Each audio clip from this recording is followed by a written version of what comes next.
As a psychologist, who is the most disturbing individual you have ever met? Oh my God.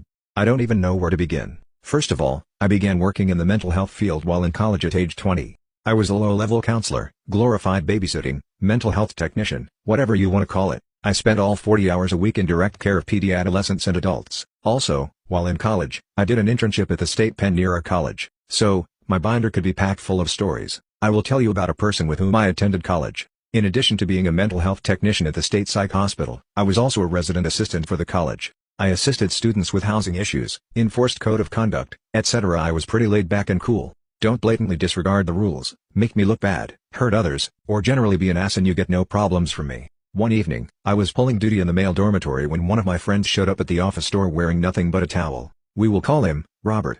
Robert asked if I would come get a girl out of his room, as she was refusing to leave. I advised Robert that I was not his personal bouncer and he would need to handle his romantic dalliances himself. He explained that was not the case. He did not know the person in his room.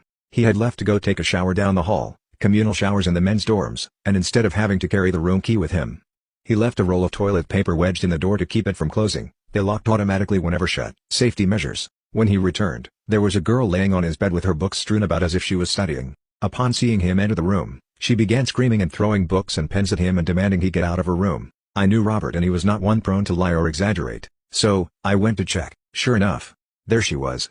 I told her she needed to leave. She protested, stating that she was in her room. I advised that considering it was a male dormitory, I doubted her claim. I helped her pack up her stuff, walked her up to the second floor which had the main entrance to the dorm, walked her outside and sent her on her way. I advised Robert that I needed him to sign an incident report. He followed me back to the office, still wearing his towel, waited while I filled out the report, signed it, and left. He was not gone 10 minutes before returning, still in the towel. Apparently, when we walked the girl out, we forgot to close the door completely behind us and she double-backed on us, came through the back door and resumed her steady position. This time, I meant I was going to be prepared. I locked every door leading in or out of the dormitory and left a sticky note on the door advising there was a security risk and not to let any unknown or unaccompanied females into the dormitory. Next, I called campus security and advised them to be waiting at the front door to escort this individual away from the building. Then, Robert and I went back to his room. Once again, I helped her pack her things and escorted her out the front door.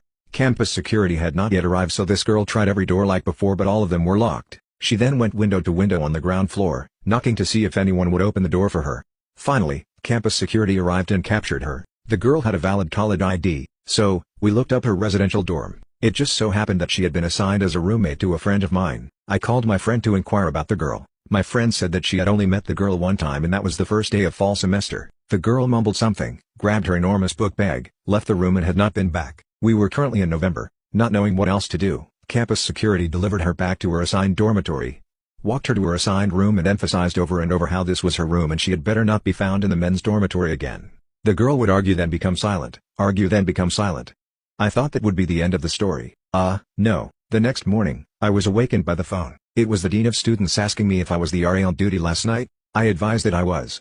He asked if I could come to the dormitory where this girl supposedly lived. Right now, it was 7:30 a.m. I was scared to death. What the hell had happened? I hopped in the car, drove like a bat out of hell, arrived at the dormitory where there was an ambulance, a police car, campus security, and the dean of students' car. I parked alongside, got out and proceeded toward the main building. It should be noted that these dormitories were built in a Gothic style to resemble Old English castles. As such, there were fountains dispersed across the courtyard. I spied a cluster of first responders and the dean at the side of one of the larger fountains. As I approached, I expected to see the girl floating but I was mistaken. No, she was very much alive, however, she was butt naked in the middle of the fountain bathing. She had her hair soaped up with the shampoo, she was scrubbing her parts with a bar of soap, and she was totally oblivious to anyone calling out to her. I did a quick assessment of those present to realize why it was that I had been called. I was the only female present. I let it be known quickly that I would not be the one going in after her naked behind. The dean ended up getting a wool blanket from one of the first responders. He rolled up the pants legs of his suit past his knees, took off his dress loafers and stylish male hosiery, waded into the freezing cold water with his bald white chicken legs and proceeded to slosh over to the bathing beauty, wrapped her in the blanket and dragged her, kicking and screaming, to the pool's edge.